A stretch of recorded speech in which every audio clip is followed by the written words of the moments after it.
few days ago, I personally emailed Canada's Foreign Affairs Department to ask them directly about the government's response to the genocide in Gaza. And they actually got back to me. Carney was also asked about this directly today, but he was asked in French, so you might not hear about it. But I am bilingual, so I am going to break this down for you, even if you don't speak French. Some quick context here. As I'm sure you'll recall, Canada released a joint statement with France and the UK that threatened action if Israel didn't stop its military operations in Gaza and immediately allow the flow of humanitarian aid in line with humanitarian principles. It also asserted that Israel must halt settlements. In response to this statement, which came out on May 19th, Israel not only continued to bombard Palestinians and only allow in a trickle of humanitarian aid, which humanitarian aid groups told us were being distributed with political and military objectives in mind. And a CNN investigation found the Israeli military opened fire on crowds of Palestinians who tried to access aid that would save them and their families from starving to death. But on top of all of that has happened since this statement was released, Israel also announced 22 new illegal settlements. Experts told Evan Dyer from CBC News that Canada, along with France and the UK,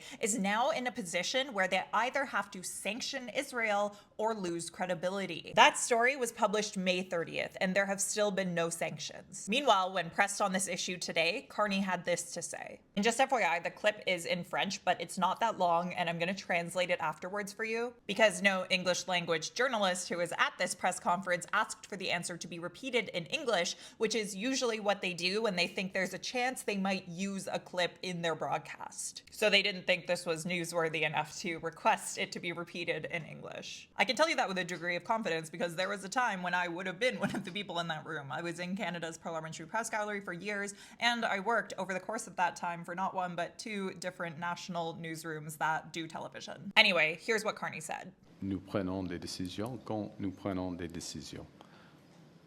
Uniquement ou avec nos alliés.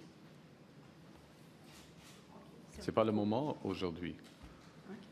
To roughly translate, what he said was, we will make decisions when we make decisions, alone or with our allies. It's not the moment today. It's not the moment today after we heard pleas from healthcare workers in the National Press Theatre just across the street from Parliament for lawmakers to take action just last week. And that same room, the next day, featured aid workers asking for the same. Not today, after Israel thumbed its nose at Canada's threat. Not today, after Israel denied Canadian medical teams access to Gaza. And not today, the very same day that Israel bombarded Gaza on the first day of Eid, ripping 42 people away from their families. I just, on a very basic level, don't understand how we can refuse to act in the face of this, how all we can do is threaten, how we can say, not today. That's why earlier this week, I reached out to the federal government, providing factual context, including the testimony from Canadian humanitarian aid and healthcare workers who have been on the ground in Gaza. I asked how the government can justify the current level of inaction in the face of this genocide. Here is what they told me, word for word, in a statement they sent me Wednesday evening.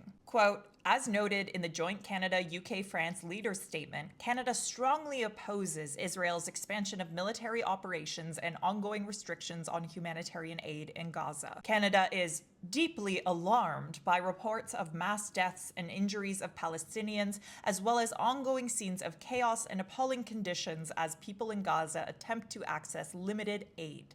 Israel must allow the full and immediate resumption of UN-led humanitarian aid into and throughout Gaza to meet increasingly urgent needs. Canada is considering a range of options for concrete actions to respond with if Israel does not cease the renewed military offensive in Gaza and lift its restrictions on humanitarian aid. Canada continues to call for the release of all hostages, the resumption of UN-led aid flows, and good faith negotiations to secure a ceasefire. I responded to them and asked for some clarifications, like I wanted to know what they meant by considering a range of options. I asked them about the fact that Israel announced 22 new illegal settlements and highlighted that Palestinians have been shot and killed by the IDF while collecting aid. I highlighted that CBC article where experts said that Canada will lose credibility if we don't act. And I asked, when they call for the release of all hostages,